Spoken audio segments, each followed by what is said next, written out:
40절 하고 41절에 보시면 이스라엘 자손의 처음 태어난 자를 1개월 이상으로 다 계수하라고 말씀하십니다. 그 이유가 41절에 보시면 이스라엘 자손 중 모든 처음 태어난 자의 대신에 레위인을 내게 돌리고, 또 이스라엘 자손의 가축 중 모든 처음 태어난 것 대신에 레위인의 가축을 내게 돌려야 된다. 이게 결국은 나중에 어떻게 하죠? 아론과 그의 아들들에게 주는 것이지만 이걸 하나님께 돌리는 것이다, 이렇게 말씀하고 있죠. 그 돌리고라는 말씀이 있죠. 이게 라카흐라는 단어인데 우리 영어 표현으로는 자주 쓰는 take라는 표현도 되고요. 성경적 의미로는 취하다, 내 것으로 취하다.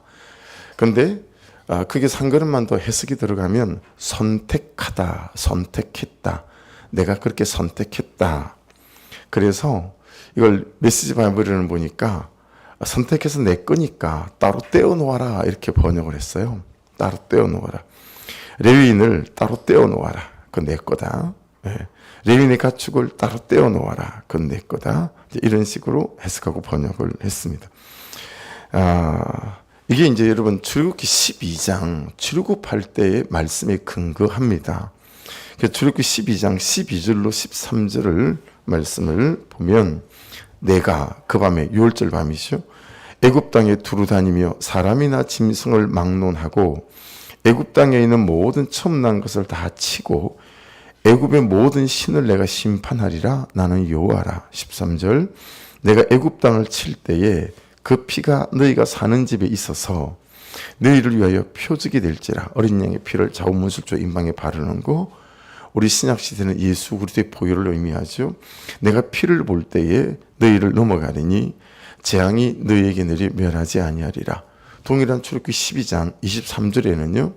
여호와께서 애굽 사람들에게 재앙을 내리려고 지나가실 때에 문 임방과 좌우 문설주의 피를 보시면 여호와께서 그 문을 넘으시고 멸하는 자에게 너희 집에 들어가서 너희를 치지 못하게 하실 것임이니라. 죄가 치지 못하게 하고 뭐 이런 거죠. 29절, 밤중에 여호와께서 애굽 땅의 모든 처음 난 것, 곧 왕이 앉은 바로의 장자로부터 옥에 갇힌 사람의 장자까지와, 그 다음 보세요, 가축의 처음 난 것을 다 치심에. 출애굽기 13장 2절입니다. 이스라엘 자손 중에서 사람이나 짐승을 막론하고 태에서 처음 난 모든 것은 다 거룩히 구별하여 내게 돌리라. 이는 내 것이니라 하시니라. 이게 돌리라가 나오죠. 내 것이니라 하시니라. 그러니까 여러분, 이스라엘 모든 백성이, 모든 가정이 다 애굽에서 구출을 받은 것이지만 직접적으로 어린 양의 피를 좌우 문설주와 임방에 바르면서 극적으로 살아난 대상이 누구죠? 죽어야 되는데 안 죽은 장자들이죠. 맏아들. 그리고 또 누구죠? 짐승이 처음 난 것들이었습니다. 그들은 직접 죽어야 되지만 죽지 않았죠. 다 살아났습니다. 그렇죠? 그러니 그것들은 다 내 거니까 하나님 것으로 구별해야 한다. 내 것으로 따로 떼어놓아야 한다. 라고 말씀하신 거예요. 자, 그러면 우리 신약시대의 복음과 연결시켜 보십시다. 어린 양은 예수 그리스도이죠.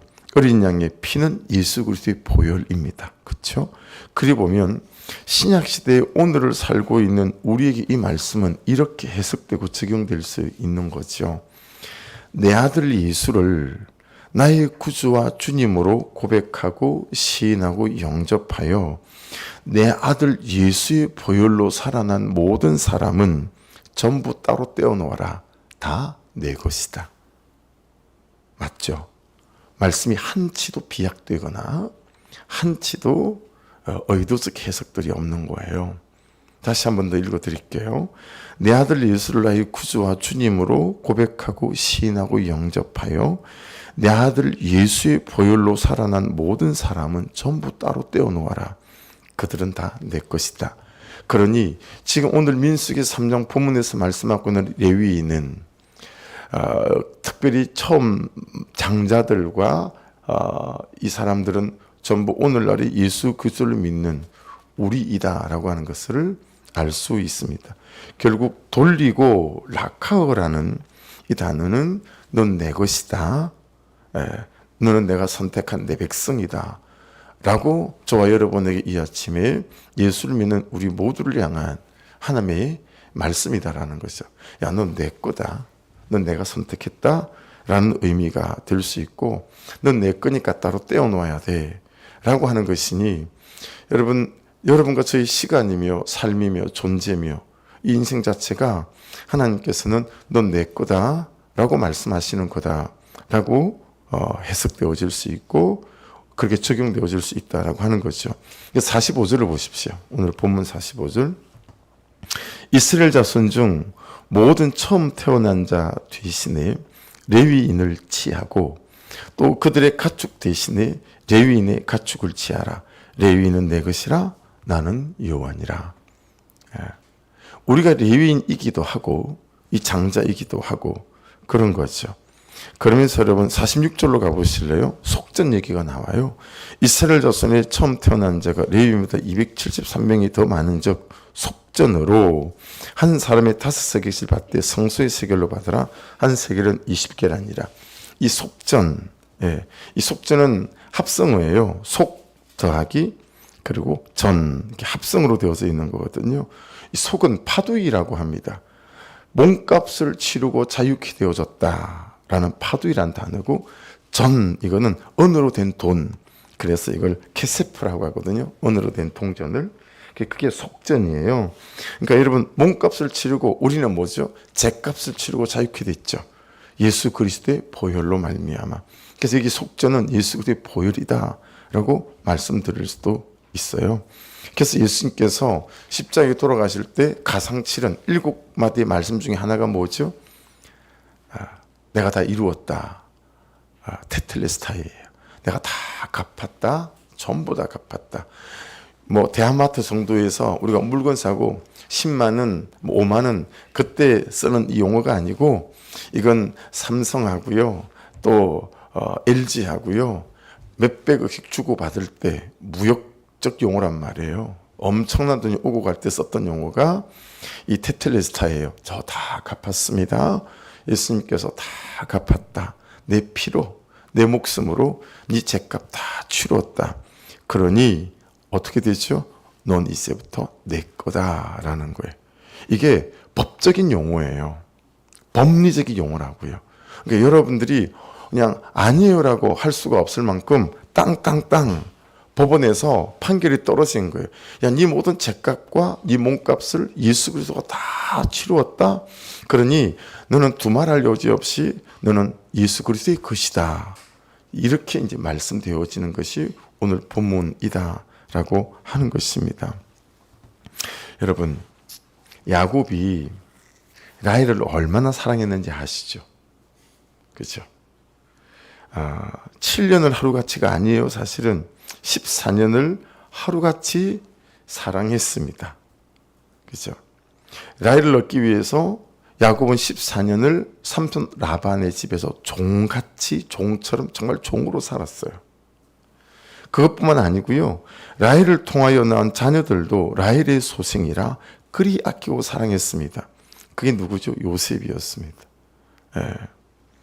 여러분, 얼마나 편애하고 차별을 했냐면, 다른 11명들이 죽이고 말리라 뭐 이런 생각이 들 정도로 심각한 차별과 편애를 받았다라고 하는 거죠. 그럼 그건 긴 세월 동안, 여러분, 그런 사건들 동안에 자기의 남편이었던 이 야곱이 그러는 모습을 보는 첫 아내였던 레아의 마음은 어땠을까요? 지금 레위인을 설명하기 위해서 레위를 낳은 레아를 말하고 있는 거예요.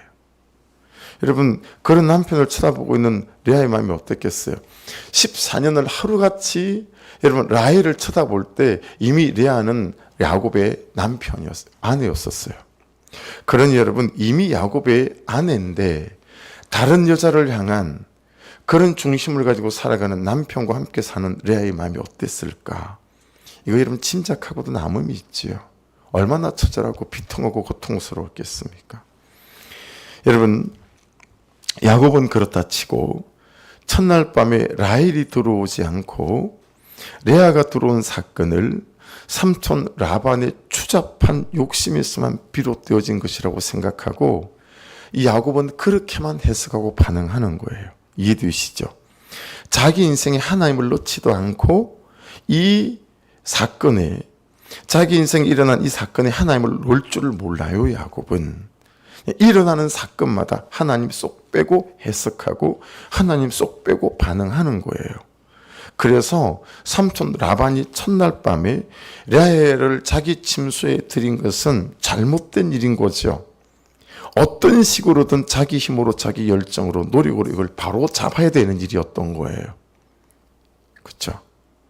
그래서 어찌 보면 14년은 그가 라헬을 사랑했던 열정의 시기라고 볼 수도 있으나 한편으로는 어떤 사건 속에서도 하나님을 넣어서 해석하지 않고 반응하지도 않는 야곱이 자기의 뜻대로 자기의 인생을 만들어가는 시간이었다라고 볼 수도 있는 거예요. 이 새벽에 이게 묵상이 되는 거 있죠. 처음으로 생각해 보셔야 돼요.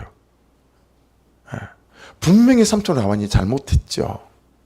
우리 일에 그런 게 다반사지 않습니까? 그런데 그 사건 속에 하나님이 넣을 줄을 알아야 되는 게 말씀을 따라가는 사람들 아니겠어요? 그런데 그게 하나님을 넣지 않아요.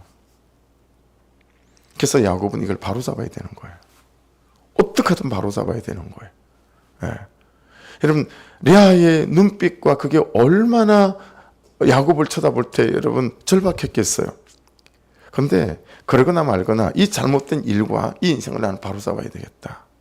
그리고 14년을 하루같이 여러분 이 우를 우리가 너무 잘 범하고 사는 것 같다. 그래서 이제 여러분 발생하는 사건들이 일어나게 되었어요. 레아도 야곱처럼 이런 뼈아픈 똑같은 해석과 반응을 합니다. 우리처럼 말이죠. 그래서 창세기 29장 34절에 보시면 그가 또 임신하여 아들을 낳고 이르되 내가 그에게 세 아들을 낳았으니, 이건 이제 레아의 얘기예요. 내가 그에게, 야곱에게, 내 남편에게 아들 셋을 낳아주었으니 내 남편이 지금부터 나와 연합하리로다 하고 그 이름을 레위라 지었대요. 지금 레위 지파를, 레위를 설명하고 있는 거예요 지금. 여러분 레아가 기대한 것이 무엇입니까? 이제 내가 아들을 셋이나 야곱에게 낳아주었으니 남편 야곱이 라헬에게서 마음을 돌려서 나를 사랑하리라, 이 뜻이에요. 이제는 내 남편이 라헬만 쳐다보지 않겠지? 이제 나를 사랑해 주겠지? 여기서 연합, 이 라와라는 단어는요 일반적인 용법으로 어떤 뜻을 내포하고 있는 단어냐면 쾌락주의의 기쁨이 사람과 항상 함께 있게 되는 방법을 말하는 단어예요. 그러니 레아 또한 어떻게 하면 저 남편 야곱이 나를 사랑할 수 있을까? 여러분 레아도 이 사건 속에 하나님을 넣었어요, 안 넣었어요? 하나님을 안 넣었어요. 그렇죠? 여러분 이 14년이라는 긴 시간 동안 반을 잘라서, 반의 반을 잘라서 3년 반만이라도 그가 하나님 그분을 자기 인생에 넣어서 하나님 그분의 은혜의 통치 안에 있었다면 여러분 14년이 레아에게는 감격이 있는 시간이 되어졌을 거라고 봅니다. 근데 레아도 철저히 하나님을 빼고 자기 인생을 쳐다보는 거예요. 너무너무 고통스럽지 않았을까요? 결혼을 했는데 그 남편이 나는 쳐다보지 않고 그것도 자기 여동생인 그 여인을 향한 저 열렬한 사랑으로 살아가고 있으니 여러분 하루하루 눈 뜰 때마다 얼마나 고통이 왔겠어요. 전 레아의 삶을 생각하면 정말 비통해지는 것 같아요. 야, 어떻게 살아냈을까? 어떻게 살아냈어요? 라헬을 향한 저 사랑을 내가 빼앗아오리라. 그래서 세 번째 아들을 낳았을 때 이제는 내 남편 야곱이 나를 사랑하겠지? 라고 하는 거죠. 레아도 자기 인생 속에 하나님을 놓고 생각할 줄을 모르는 거예요. 자기 사건 속에 여러분 사람과의 관계 속에 갈등 속에 하나님을 놓고 생각할 줄을 모르는 거죠. 그렇게 살아왔던 거예요. 여러분 그래서 레위의 뜻, 이 내 남편이 지금부터 나와 연합하리로다, 이게 무슨 뜻인 줄 아세요? 레위의 뜻이 애착이에요. 애착. 그 다음으로 뭘 발전하죠? 집착으로 발전하는 거예요. 여러분 이 애착과 집착이 무엇의 본성인지 아세요? 어떤 것의 속성인지 아세요? 우상숭배의 속성이 애착과 집착입니다. 그러니 야곱의 우상은 누구였어요? 라헬이었어요. 애착과 집착이죠. 그럼 레아의 여러분 우상은 누구였어요? 남편 야곱이었어요. 아니, 남편 야곱의 사랑이었어요. 자, 그렇게 보면 너무 우리가 지금 해석되기 쉬워요. 지금 여러분이 애착하는 건 뭐죠? 여러분이 집착하는 건 뭐죠? 선해 보이죠, 그게. 근데 그게 여러분 전부 다 여러분 우상숭배였죠. 여러분, 한 남자가 한 여자를 애착하고 집착하는 게 선하지 않습니까? 근데 그게 우상숭배라고요. 여러분, 아내였던 레아가 남편이었던 야곱의 사랑을 애착하고 집착하는 거 너무 자연스러운 일 아닙니까? 근데 그게 우상숭배였던 거예요. 왜냐하면 하나님 놓고 생각할 줄 모르는 거죠. 그러니 얼마나 고통이고 힘이 들었겠냐라고 하는 거죠. 그런데 지금 야곱의 모습이, 레아의 모습이 고스란히 내 모습이고 우리의 모습이지 않는가라고 하는 거죠. 그래서 애착과 집착이 왜 그러냐면 다 자기 중심으로 살기 때문에 그래요. 그죠? 여러분, 애착과 집착은 다 자기 중심일 때 오는 거예요. 자기를 너무 애착하기 때문에 그걸 애착하는 거예요. 자기를 너무 집착하기 때문에 그것을 집착하는 거예요. 그러니 결국 가장 큰 우상은 누구예요? 나 자신이에요. 가장 큰 우상은 나 자신인 거예요. 왜냐하면 내가 나를 그렇게 애착하고 집착하잖아요. 그래서 한마디에도 픽하잖아요. 몇 주 전에, 한 달도 됐나요? 일부 예배 때 앉아있는 이제 그 성도 중에 우리 딸도 앉아있으니까 둘째 딸, 뭐 고쳐야 될 게 있으면 말해봐라 그랬더니 우리 딸이 저한테 좀 안 삐졌으면 좋겠다고. 근데 어젯밤에도 제가 대단히 삐졌었어요. 우리 막내가 물어보는데 대답도 않고, 뭐야? 자취도 안 하면서 대답도 안 해? 막 그러고 나가더라고요. 근데 그냥 다 자기 사랑인 거죠. 다 자기 사랑인 거예요. 그냥 이렇게 제가 뭘 하면서 이제 혼자 짜증이 난 거죠. 왜 맨날 쟤들은 안 하지? 내가 이제 아버지가 좀 할 수 있는 거잖아요. 그죠? 어제 생색 내느라고 제가 이제 삐진 거죠. 생색 내느라고. 다 자기 애착인 거예요. 다 자기 집착이니까 여러분, 그렇게 내가 나를 사랑한다라고 하는 거죠. 예수님처럼 속전, 자기 몸값을, 자기 목숨, 자기 피를 내놓고 나를 사랑해가는 이런 작업이 안 된다라고 하는 거죠. 여러분, 우리는 철저히 내 중심입니다. 내 자아가 하나님이에요. 내 자존심이 하나님이죠. 내 건강이 하나님이고 다 그냥 나는. 그래서 여러분, 한 장 넘겨보시겠어요? 본문 해설 적용 좀 보십시오. 내 가족과 이웃의 구원을 위해 내가 대신 짊어져야 할 짐은 무엇입니까? 이거 어제 제가 이거 잘 못한 거죠. 집에 들어가서 괜히 생색내고 아무 말도 뭐 짜증을 부리진 않았지만 아내한테 불통한 거죠. 두 번째 거 보십시오. 믿지 않는 내 가족의 구원을 위해 내가 수고해야 할 일은 무엇입니까? 그 수고를 아낌없이 하고 있습니까? 그렇게 안 하잖아요. 왜냐면 내가 하나님이니까, 내가 나를 애착하고 집착하니까 조금 더 가족한테 손해보지 않으려고 하잖아요. 그죠? 그러니 가정 안에 무슨 구원이 일어날 수 있겠습니까?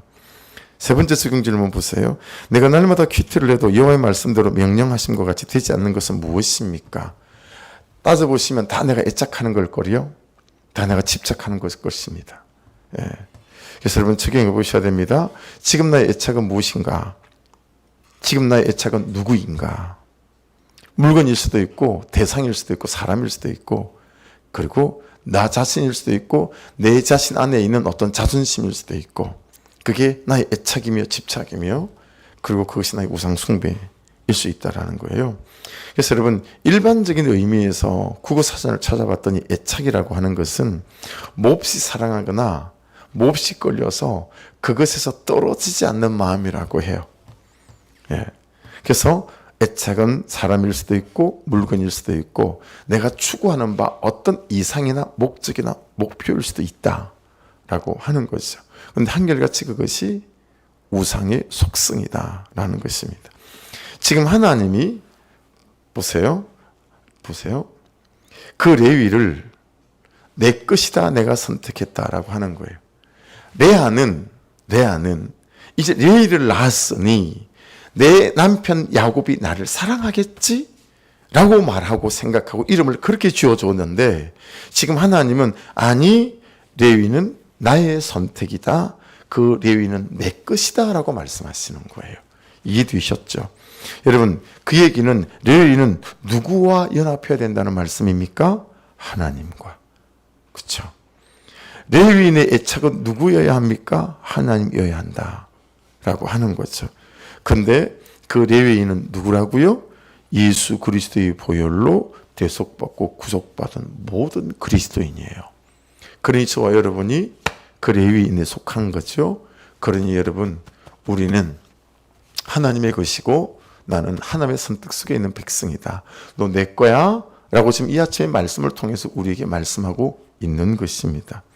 여러분, 그러니 버려야 될 애착 잘 살피는 거, 이 새벽에는 너무 중요하죠. 끊어내야 될 집착은 무엇인가, 이게 살피는 것도 대단히 중요한 적용점이다 라고 보여집니다. 그래서 이 46절에서 말씀하고 있는 속전, 몸값을 치르고 자유케 된 저와 여러분, 그리고 하나님의 것이 된 우리가 여전히 어떤 것에 집착하며 살아가고 있나, 여전히 내 삶에 일어나는 이런 사건과 일련의 관계 안에 야곱처럼 하나님이 쏙 빼니까, 레아처럼 하나님이 쏙 빼버리니까, 여러분, 그 많은 세월이 고통이고 그 많은 세월이 허송세월이고 낭비이고 아무 일도 일어나지 않는다라고 하는 것에 대하여 오늘 말씀이 저와 여러분에게 하시고자 하는 음성이 어떤 것인지를 잘 분별하여 들으시고, 여러분 지금쯤을 찾으셔서 이 새벽부터 묵상 끝에 여러분, 우리 한 사람 한 사람이 참으로 예수 그리스도 안에서 보혈로 다시 살아난 믿음의 장자인 줄로 믿습니다. 그렇게 하나님의 것으로 이 하루도 승리해 갈 수 있기를 주의 이름으로 축복합니다. 기도하겠습니다. 말씀 붙잡고 기도하고, 오늘 아침, 점심, 저녁으로 또 금식하시는 분들 하나님 함께 해주셔서 아버지, 공동체가 온전히 하나님의 뜻에 잘 서는 시간이 되게 해달라고, 가는 것도 하나도 중요하지 않고 여기 있는 것도 하나도 중요하지 않고 하나님, 우리에게 주의 뜻이 중요하니 말씀해 주십시오.